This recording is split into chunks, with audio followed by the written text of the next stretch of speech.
My father left my brother a manufacturing company, my sister nearly $3 million in investments, and my stepmother the lake house where he spent his final years. He left me a scratched old wristwatch that looked like it had been sitting in a pawn shop window since the Reagan administration.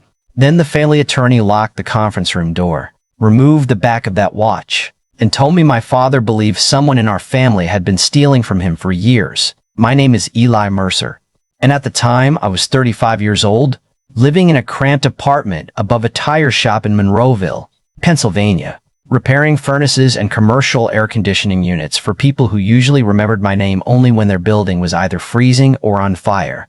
My family liked to describe me as someone who never reached his potential, which was a polite way of saying they thought I was a disappointment. My older brother Nolan wore tailored suits, drove a black Porsche, and ran Mercer Thermal Works, the industrial cooling company our father had built from a two-car garage.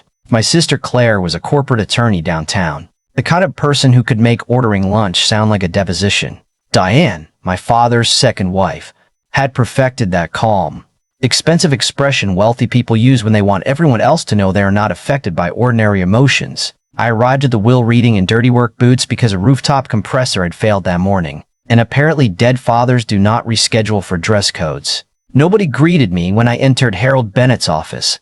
Nolan checked his phone.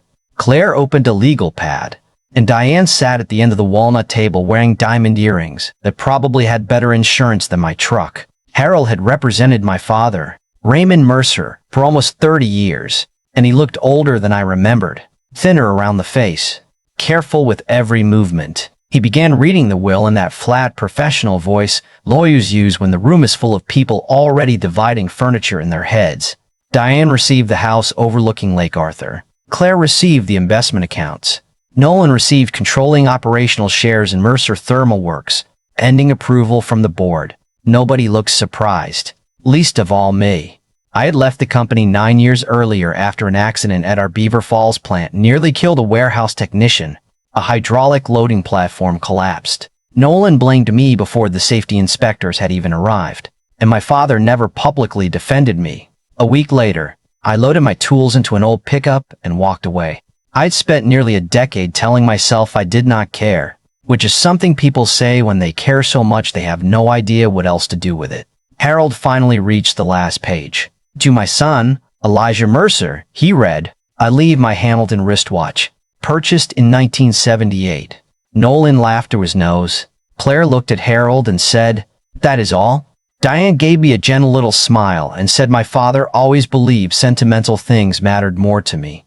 Harold opened a velvet box and pushed the watch across the table. It had a scratched steel case, a faded face, and a cracked brown strap. The second hand was still moving. Tick, tick, tick. Nolan leaned toward me and said, "Dad finally gave you something you cannot mismanage."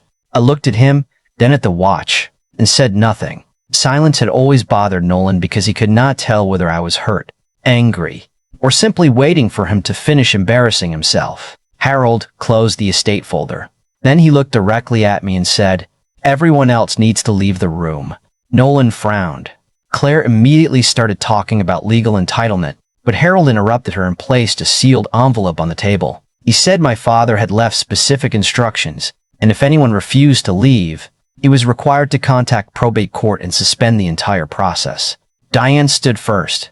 She collected her handbag, looked at me for the first time that afternoon, and there was no grief in her eyes, only calculation. Claire followed her. Nolan stayed seated a few seconds longer, staring at the watch in my hand, then leaned close and whispered, "Dad regretted wasting years trying to make something out of you." He smiled as he left, but the smile did not reach his eyes. Once the door closed, Harold walked over and locked it. He returned to the table, loosened his tie, and took a tiny screwdriver from his pocket. "Turn the watch over," he said. I did. He found a narrow groove in the back plate, pressed a tool into it, and the case opened with a soft metallic click. In beneath the movement was a folded strip of paper no larger than a match. On it were a bank box number, an address in Greensburg, and one sentence in my father's handwriting: "Trust records, not relatives." Harold watched me read it, then quietly said, "Your father believed someone inside Mercer Thermal Works was draining money from the company, and before he died, He told me you were the only person in this family he still trusted. I stared at Harold for a long moment, waiting for him to tell me this was some strange final joke my father had arranged because he never knew how to apologize like a normal human being. But Harold was not smiling. He opened his briefcase and placed a brass key on the table, followed by a thin folder filled with photocopy bank transfers, vendor invoices, and handwritten notes in my father's blocky print. Raymond Mercer had always printed in capital letters because he said cursive gave dishonest people too many places to hide. According to the records, Mercer Thermal Works had paid millions of dollars to a company called Hollow Creek Management, mostly through repair contracts and equipment transportation invoices that Harold could not verify. The payments were small enough to blend into operating expenses. $40,000 here, $75,000 there. But together they formed a steady leak. Harold said my father had noticed it 8 years earlier, around the same time I left the company, and had spent the rest of his life quietly collecting evidence. I asked why he never told me, and Harold looked down before answering. Your father believed the warehouse accident was arranged to remove you from the company, he said. He hired an investigator after you left. The hydraulic system had been tampered with before the platform collapsed. My chest tightened, but the anger did not arrive the way I expected. For 9 years I had carried that accident like a stain nobody else could see, but everybody somehow noticed. I had watched old coworkers stop talking when I entered diners, watched potential employers become polite after calling Mercer Thermal Works for references, and listened to Nolan repeat the same story until it became family history. I asked Harold if my father knew Nolan was responsible. Harold said Raymond never found enough proof to accuse him publicly, only enough to know I had been framed. That answer hurt worse than believing my father thought I was guilty, because it meant he had known I was innocent and still let me disappear. Harold slid a sealed envelope toward me. Across the front, my father had written, "If they made me sign." Then Harold told me to go to the bank that night, before Nolan or Diane realized something was missing. 3 hours later, I was driving through freezing rain toward a private banking branch outside Greensburg, my old truck rattling every time the road climbed to the hills. The safe deposit box contained a black USB drive, a thick file, an unloaded revolver, and another letter. I left the gun where it was. Whatever my father feared, I was not interested in solving it with bullets. I rented a room at a roadside motel and spread everything across a little table beside a heater that sounded like it was trying to cough up a wrench. The letter began with an apology.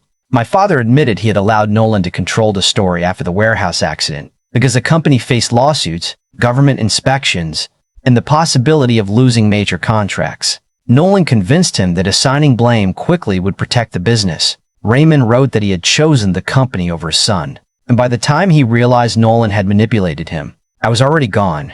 Then he explained Hollow Creek. He believed Nolan controlled it through several intermediaries and used it to move company money into consulting accounts tied to Allegheny Regional Medical Center, where Raymond had spent his final months. Claire's law office had filed some of the corporate registrations. Diane assigned at least one authorization as medical power of attorney. My father warned me to challenge anything bearing his signature after February 6th, the night he lost consciousness following his second stroke. I opened the USB drive and found accounting spreadsheets, audio files, hospital records, and security footage from the Beaver Falls plant. The first video showed the loading platform 2 hours before the accident. Nolan entered the frame wearing a company jacket, looked over both shoulders, then crouched beside the hydraulic brake housing for almost a minute. He left, and later that morning the platform collapsed. I replayed it 5 times, not because the footage was unclear, but because some part of me still remembered Nolan teaching me to ride a bicycle when I was 6, running behind me down our driveway and promising he would not let go. Apparently people can catch you once and spend the rest of their lives finding better ways to make you fall.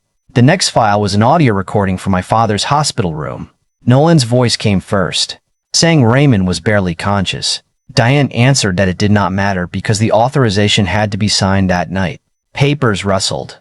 My father asked what they were, and Nolan told him they were routine insurance forms. The signature timestamp was 9:08 p.m. Medical records showed my father had received morphine and a powerful sedative less than an hour earlier. One transfer made that same night moved $620,000 from Mercer Thermal Works to Hollow Creek Management.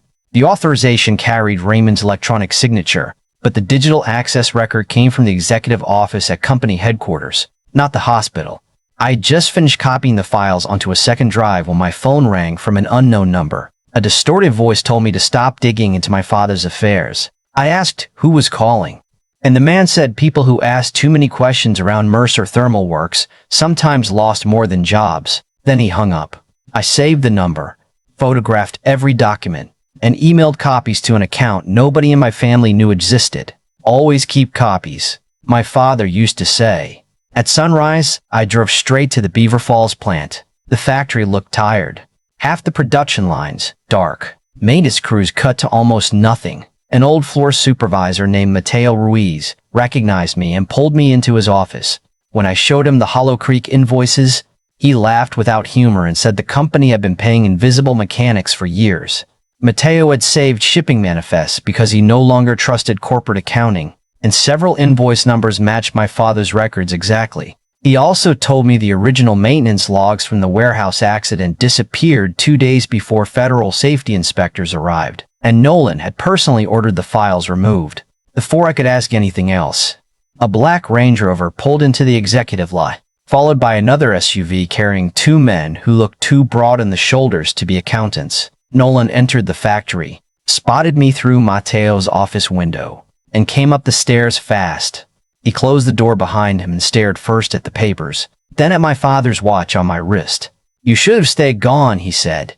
I told him records had a way of remembering what families preferred to forget. His eyes landed on the Hollow Creek name, and for half a second, the polished executive disappeared. "What did Harold give you?" he asked. I said enough. Nolan stepped closer and warned me that people outside our family were involved. People who would not care that we shared a last name. I asked whether that was a threat. He said it was advice. Then, his phone buzzed twice, and both times he refused the call. For the first time in my life, Nolan did not look powerful. He looked cornered. Before leaving, he glanced at the watch again and said, "If Dad gave you that," then he knew this was going to get ugly. 10 minutes later, Harold called. Diane had filed an emergency petition to restrict access to estate documents, and someone had requested my father's sealed medication records 3 days before he died. Harold had also found a night nurse named Rebecca Sloan, who refused to approve changes to Raymond's medication timeline. She had agreed to meet me after midnight, but only in the hospital cafeteria, and only if I came alone. Rebecca Sloan was waiting beneath the dead fluorescent lights at the back of the hospital cafeteria, holding a cup of coffee she had no intention of drinking. She looked over my shoulder twice before I sat down, then slid copies of my father's medication records across the table. The original chart showed morphine at 8:24 p.m., a sedative at 8:46, and Nolan entering the room with Diane and Claire at 8:54. The legal authorization was signed at 9,018. The digital chart had later been changed to show the medication given after 10. Rebecca said a hospital administrator named Stephen Voss ordered her to approve the correction, claiming someone had entered the times incorrectly. She refused. 3 days later, she was transferred off the ICU floor. Before leaving, she handed me the visitor log proving Claire had been in the room. I asked why she was helping me, and she stared at the untouched coffee for a long time before answering. "Your father knew what they were doing," she said. "The last night he could speak clearly. He grabbed my wrist and asked whether clocks could lie. Then he asked me for a pen. That was when he must have written the note hidden inside the watch." I drove directly to Harold's house, where he opened a sealed trust amendment Raymond had prepared 7 years earlier. It stated that a financial misconduct by Mercer Thermal Works executives was established. Nolan's controlling shares would be suspended and transferred to me as temporary trustee. My father had not left me the company because he thought I was the smartest person in the family.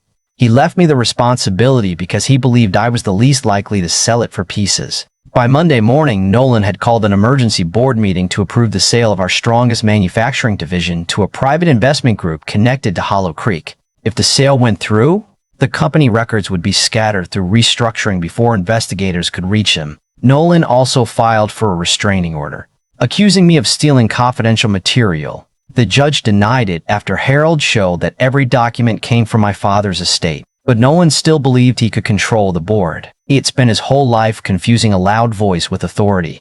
I entered the meeting wearing the same work jacket I used when repairing rooftop units. Nolan looked at my boots and smiled. He told the directors I was an angry former employee chasing a fantasy because I had received nothing from the will.